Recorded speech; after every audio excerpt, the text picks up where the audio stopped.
Now for the trouser part of my jumpsuit, I'm going to start as usual by drawing a guideline at the top of my paper, which is going to serve as my waistline. Now on this waistline, I'm going to be marking 2 inches, and from the 2 inches, I'll mark down my crotch depth, which is 12 inches, and then 0.5 inch for ease.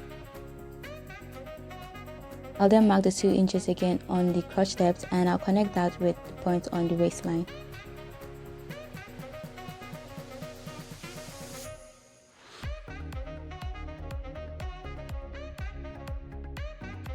I'll now square out my crotch depth measurements, which will become my body rise.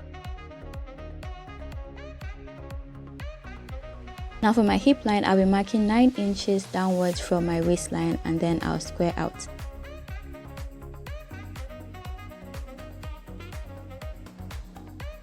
Now my waistline, I'll be marking 1/4 of my waist measurement plus 1 inch for my dart and 1 inch for my sewing allowance.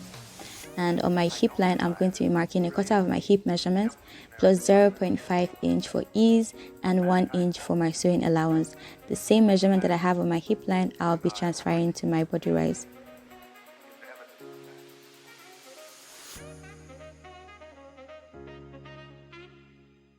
And to complete my crotch curve, I'm going to be connecting from my hip point to the starting point of my body rise, and I'll do this using a curve.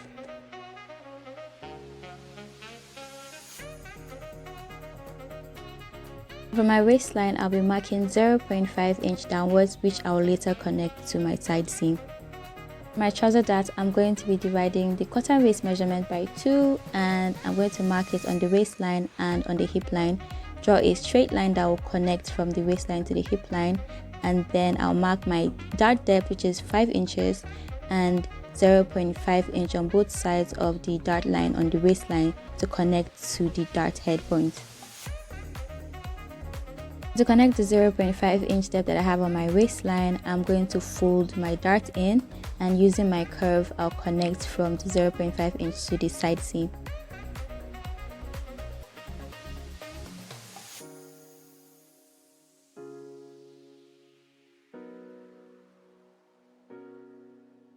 Now for my trouser length, I'm going to be using 42 inches. This is because I just wanted to slightly touch the ground.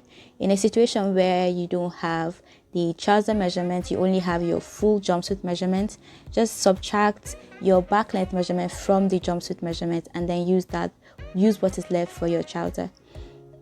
I'm going to square out my trouser hemline, then mark the same measurement that I have on my body rise on the hemline to have a straight fit to my trouser length.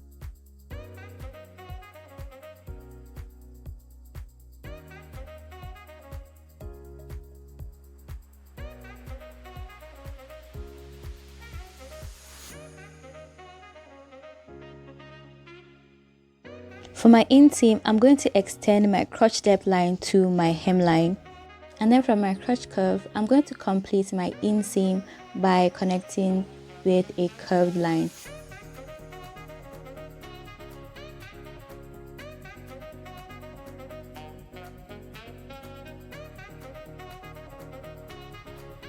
I'll first add 2 inches on my hemline for my hem fold. Now back to completing my inseam crotch curve. I'll then cut out my front pattern, which I'll use to draft out the back. Placing my front on a fresh paper, I'm going to extend my crotch line as well as my waistline. On the crotch line, I'm going to be adding 2 inches, which I will connect with my inseam.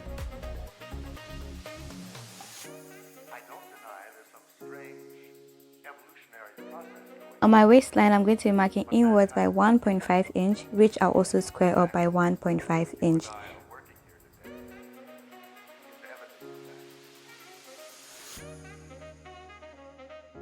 From that point, I'm going to be marking my quarter waist measurement again, including my dart measurement and my sewing allowance, which I will connect with a curved line.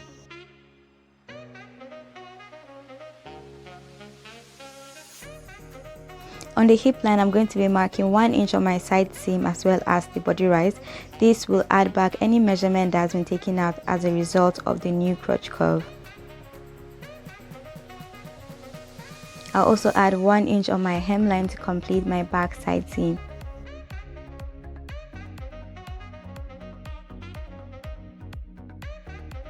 Now to complete my back crotch curve, I'm going to connect my crotch curve to my center front, stopping at my hip line, and from that point I'll connect with my back waistline.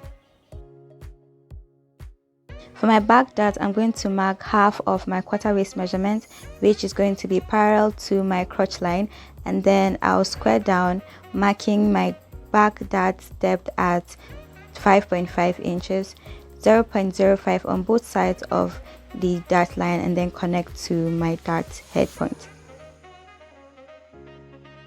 Drawing out my body rise line and my hip line, I'm going to go ahead and cut out my pattern.